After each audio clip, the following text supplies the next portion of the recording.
یعنی دکھاوے کا گناہ پیغمبر اسلام صلی اللہ علیہ وسلم نے بڑی تاکید فرمائی ہے اس سے بچنے کی۔ حضرات محترم آقا علیہ السلام کا فرمان ہے، آپ ملاحظہ کریں اور ریاکاری سے بچیں۔ حضرت محمود بن لبید رضی اللہ تعالی عنہ ارشاد فرماتے ہیں کہ مصطفیٰ جان رحمت صلی اللہ علیہ وسلم نے ارشاد فرمایا کہ میں تمہاری جانب سے تمہاری طرف سے جس بات سے خوف کھاتا ہوں وہ شرک اصغر ہے۔ صحابہ نے عرض کیا یا رسول اللہ یہ شرک اصغر کیا چیز ہے، یہ شرک اصغر ہے کیا؟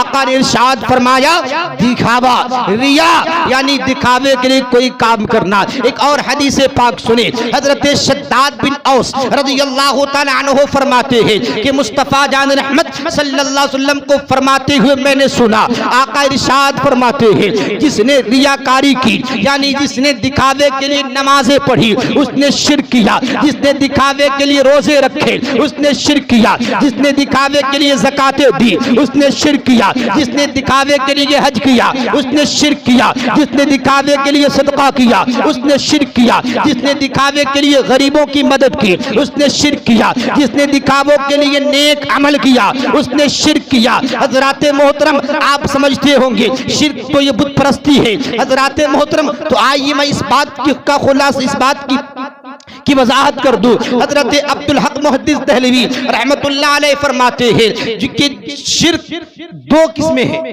شرک کی دو قسمیں ہیں، یعنی بت پرستی کرنا یہ کھلم کھلا شرک ہے اور یہ شرک جلی ہے۔ شرک کی دو قسمیں ہیں، ایک شرک جلی ایک شرک خفی، اور بت پرستی کرنا یہ شرک جلی ہے، کھلم کھلا بت پرستی کرنا یہ شرک جلی ہے یعنی بہت بڑا شرک ہے۔ حضرت عبدالحق محدث دہلوی رحمت اللہ علیہ فرماتے ہیں اور وہ عمل جو غیر خدا کے لیے یعنی عوام کو خوش کرنے کے لیے، انسان کو خوش کرنے کے لیے، برادر کو خوش کرنے کے لیے جو کام کیے جائے، جو کام عمل میں لایا جائے وہ شرک اصغر ہے، اس لیے کہ وہ کام غیر خدا کو خوش کرنے کے لیے کیا جا رہا ہے تو یہ بھی پوشیدہ طور پر بت پرستی ہے۔ جیسا کہ حدیث پاک میں کہا گیا ہے کہ ہر وہ چیز جو تجھے خدائے تعالیٰ کی طرف سے روکے وہ تیرا بت۔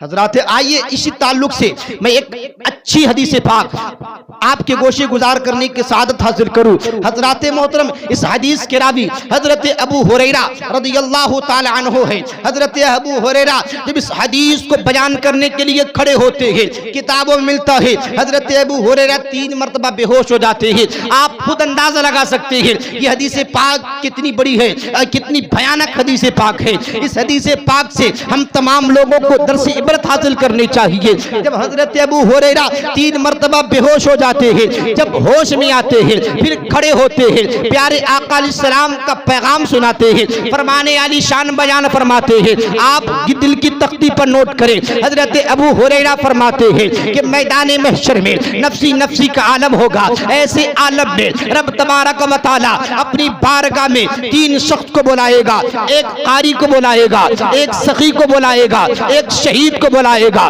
سب سے پہلے رب تبارک و تعالی قاری کو اپنی بارگاہ میں بلائے گا اور بلا کر کہے گا اے بندے بتا تو نے ان سے سوال کرے گا میرے بندے میں نے تجھے نعمتیں دی، بتا تو نے میری نعمتوں کا کیا شکر ادا کیا۔ حضرات محترم میدان محشر ہے، وہاں جھوٹ کام نہیں دے گا، وہاں آپ جھوٹ نہیں بول پائیں گے۔ وہ عالم کہے گا، وہ قاری کہے گا پروردگار تو نے مجھے علم دیا، میں نے لوگوں تک پہنچایا، تو نے مجھے علم دیا، میں نے لوگوں کو سکھایا، تو نے مجھے علم دیا، میں نے لوگوں کو بتایا۔ رب تبارک و تعالی فرمائے گا اے بندے ذرا اتنا تو بتا دے کہ تو نے یہ ساری کارگزاری یعنی تو نے جو علم پھیلایا ہے، تو نے جو علم سکھایا ہے، تو نے جو اوروں تک علم دیا ہے کس نیت سے دیا ہے، کس نیت سے علم پھیلایا ہے۔ حضرات محترم رب تبارک و تعالی فرمائے گا بتا تیری نیت کیا تھی، تیرا مقصد کیا تھا۔ حضرات محترم وہ قاری عرض کرے گا مولا میری نیت تو یہی تھی کہ میں علم پھیلاؤں مجھے لوگ عالم کہیں گے، میں قرآن کی تلاوت کروں لوگ مجھے قاری کہیں گے، میں قرآن کا علم سکھاؤں لوگ مجھے قاری کہیں گے۔ رب تبارک و تعالیٰ فرمائے گا اے بندے میں نے تیرا یہ مقصد دنیا ہی میں پورا فرما دیا کہ اپنے بندے سے تجھے قاری کہلوا دیا، اب تیرے اس عمل کا میری بارگاہ میں کوئی اجر نہیں ہے۔ حضرات محترم رب تبارک و تعالیٰ کے حکم سے اس قاری کو منہ کے بل گھسیٹ کر جہنم میں ڈال دیا جائے گا۔ اللہ اکبر کبیرہ۔ پھر سخی کو بارگاہ خداوندی میں حاضر کیا جائے گا۔ جب رب کی بارگاہ میں سخی آئے گا، آ کر عرض کرے گا، رب تبارک و تعالیٰ کے بارگاہ میں سخی آئے گا، رب تبارک و تعالیٰ اس سے اپنی نعمتوں کی یاد دلا کر سوال فرمائے گا، اے میرے بندے بتا تو نے میری نعمتوں کا کیا کیا شکر ادا کیا، تو نے میری نعمتوں کا کیا شکریہ ادا کیا۔ وہ سخی عرض کرے گا، مولا تو نے مجھے دولت دی تھی، تو نے مجھے ثروت دیا تھا، تو نے مجھے مال دیا تھا، پروردگار تو نے مجھے دیا تھا، میں نے تیری مخلوق پر خرچ کیا، پروردگار تو نے مجھے دولت دی، میں نے مدرسے بنوائے، تو نے مجھے دولت دی، میں نے مسجد کی تعمیر کرائی، تو نے مجھے دولت دی، میں نے مدرسے بنوائے، میں خانقاہ کی تعمیر کرایا، غریبوں کی مدد کیا، مفلسوں کو کھانا کھلایا، ناداروں کو کپڑا پہنایا، پروردگار تو نے مجھے دولت دی تھی، تو نے مجھے ثروت دی تھی، پروردگار میں نے سب کے سب تیرے بندوں پر خرچ کر دیا۔ رب تبارک و تعالیٰ فرمائے گا، اے بندے ذرا اتنا تو بتا کہ تو نے خرچ کس نیت سے کی تھی، تو نے سخاوت کس نیت سے کی تھی۔ حضرات محترم وہ سخی عرض کرے گا، مولا میری نیت تو یہی تھی کہ لوگ مجھے سخی کہیں گے، لوگ مجھے مالدار کہیں گے، لوگ مجھے سخی کہیں گے اور میری سخاوت کا لوہا مانیں گے۔ حضرات محترم رب تبارک و تعالیٰ فرمائے گا، اے بندے تیرے اس عمل کا میرے پاس کوئی اجر نہیں ہے، اس لیے کہ دنیا ہی میں میں نے تیرے اس مقصد کو پورا کر دیا، اپنے بندوں سے تجھے سخی کہلوا کر تیرے مقصد کو پورا فرما دیا، اب تیرے اس عمل کا میری بارگاہ میں کوئی اجر نہیں ہے۔ چنانچہ اس ریاکار سخی کو بھی منہ کے بل گھسیٹ کر جہنم میں ڈال دیا جائے گا۔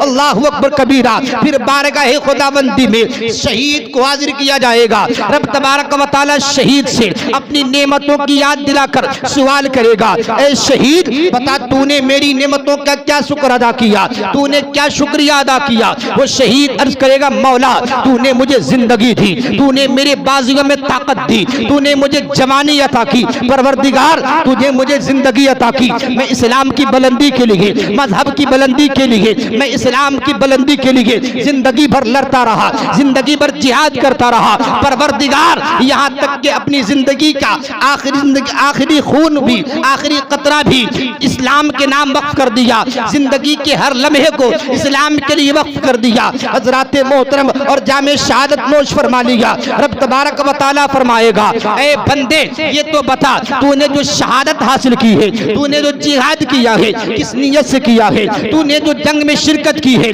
کس نیت سے شرکت کی ہے۔ وہ شہید عرض کرے گا، مولا میری نیت تو یہ تھی کہ میں جہاد کروں گا، لوگ مجھے مجاہد کہیں گے، میں جنگ پر جاؤں گا، لوگ مجھے غازی کہیں گے، میں بہادری دکھاؤں گا، لوگ مجھے بہادر کہیں گے۔ حضرات محترم رب تبارک و تعالیٰ فرمائے گا، اے میرے بندے میں نے تیری اس عمل کا بدلہ دنیا ہی میں دے دیا کہ اپنے بندوں سے تجھے شہید کہلوا دیا، اپنے بندوں سے تجھے جو ہے مجاہد و غازی کہلوا دیا، اب تیرے اس عمل کا میرے پاس کچھ اجر نہیں ہے۔ چنانچہ اس ریاکار شہید کو بھی منہ کے بل گھسیٹ کر جہنم میں ڈال دیا جائے گا۔ اللہ اکبر کبیرہ۔ حضرات محترم اس حدیث پاک سے پتہ کیا چلا کہ جو بھی کام ریاکاری کے طور پر کی جائے گی، جس کام میں دکھاوا ہوگا، جس کام میں اخلاص نہیں ہوگا، وہ کام کرنے والوں کے منہ پر مار دی جائے گی، وہ عبادت گزار کے منہ پر مار دی جائے گی۔ حضرات محترم تو حدیث سے پتہ کیا چلا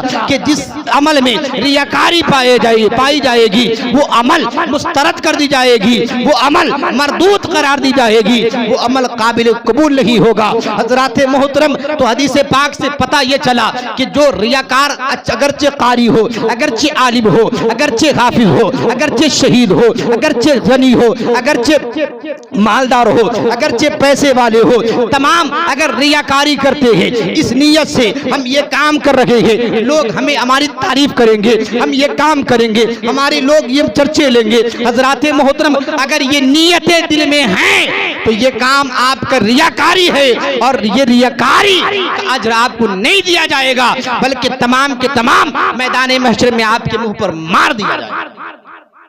حضرات محترم تو ضرورت ہے کہ ہم کوئی بھی کام کریں تو اخلاص کے ساتھ اور خلوص و للہیت کے ساتھ کریں حضرات محترم، تاکہ ہماری زندگی سنور سکے۔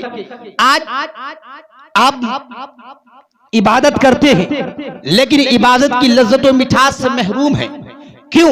اس لیے کہ آج الا ماشاءاللہ، سب لوگوں کو نہیں کہتا، الا ماشاءاللہ کچھ لوگ ایسے ہیں جو عبادت بھی دکھاوے کے لیے کرتے ہیں، انہیں عبادت میں لذت نہیں ملتی، مٹھاس نہیں ملتا۔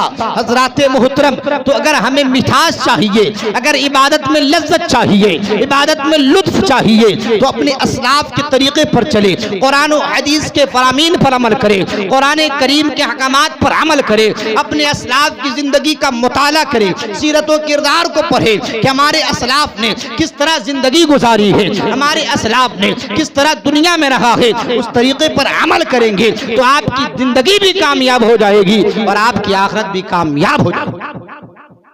حضرات محترم، تمہیں تلاوت کی اتقوا اللہ، یعنی اللہ سے ڈرو۔ آج ہم ڈرتے اللہ سے نہیں ڈرتے، ہمارے دل میں خوف خدا نہیں ہے الا ماشاءاللہ۔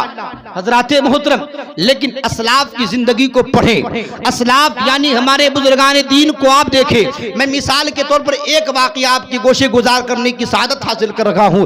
حضرت امیر المؤمنین حضرت عمر بن خطاب رضی اللہ تعالیٰ عنہ، عید کا دن ہے، عید کے دن ہم تمام لوگ خوشیاں مناتے ہیں، ہم تمام لوگ مسرت و شادمانی کا اظہار کرتے ہیں، لیکن حضرات محترم یہ زمانہ فاروقی ہے، حضرت عمر فاروق اعظم عید کے دن ہے، اپنے کاشانہ خلافت پر تشریف فرما ہے، اندر سے دروازہ بند کر کے زارو قطار رو رہے ہیں، ہچکیاں بند گئی ہے۔ صحابہ کرام جب فاروقی دولت فاروقی پر آتے ہیں، جب حضرت فاروق اعظم کے دولت قدا پر آتے ہیں تو کیا دیکھتے ہیں؟ دروازہ اندر سے بند پڑا ہے، دروازہ اندر سے بند ہے اور رونے کی آواز آ رہی ہے۔ حضرت فاروق اعظم صحابہ کرام عرض کرتے ہیں، یا امیر المؤمنین، آج تو عید کا دن ہے، آج تو خوشی منانے کا دن ہے، پھر آپ رو کیوں رہے ہیں؟ پھر آپ ٹینشن میں کیوں ہے؟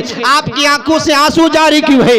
حضرات محترم، حضرت امیر المؤمنین نے جو جملہ کہا وہ دل کی تختی پر نوٹ کرنے کے قابل ہے۔ حضرت امیر المؤمنین کہتے ہیں، اے لوگو، ہاں یہ عید کا دن ہے، لیکن ایک طرف عید کا دن ہے، دوسری طرف وعید کا دن بھی ہے۔ عید کا دن اس کے لیے ہے جس کے روزے مقبول ہو گئے، اس کے لیے عید کا دن ہے، اور جس کے روزے مردود کر دیے گئے اس کے لیے آج وعید کا دن ہے۔ اور اے لوگو، میرے رونے کی وجہ یہ ہے کہ مجھے معلوم نہیں کہ میں مقبول ہوا ہوں یا مردود کر دیا گیا ہوں، میرے روزے رب کی بارگاہ میں قبول ہوئے ہیں یا نامقبول ہوئے ہیں، یا میں اس لیے رو رہا ہوں کہ میں رب کی بارگاہ میں مقبول ہوا ہوں یا مردود کر دیا گیا ہوں۔ اللہ اکبر کبیرہ۔ آپ اندازہ لگائیں، وہ فاروق اعظم جن کی تاکید جن کی رائے کی تاکید میں قرآن کی آیتیں نازل ہو جائے، وہ عمر فاروق اعظم جن کے نیکیوں کی تعداد ستاروں کے برابر خود پیارے آقا فرمائے، وہ فاروق اعظم جن کے روب و دبدبا سن کر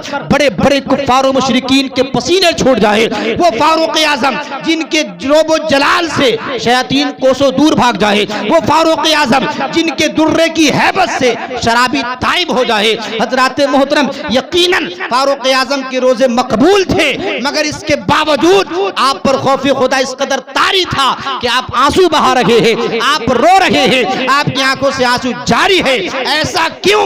اس لیے کہ خوف ایمان کا حصہ ہے، خوف ایمان میں داخل۔ حضرات محترم، تو ہمیں ڈرنا چاہیے، خوف کرنی چاہیے، اللہ سے ڈریں، اللہ کا خوف اپنے دلوں میں بسائے رکھیں۔ حضرات محترم، وقت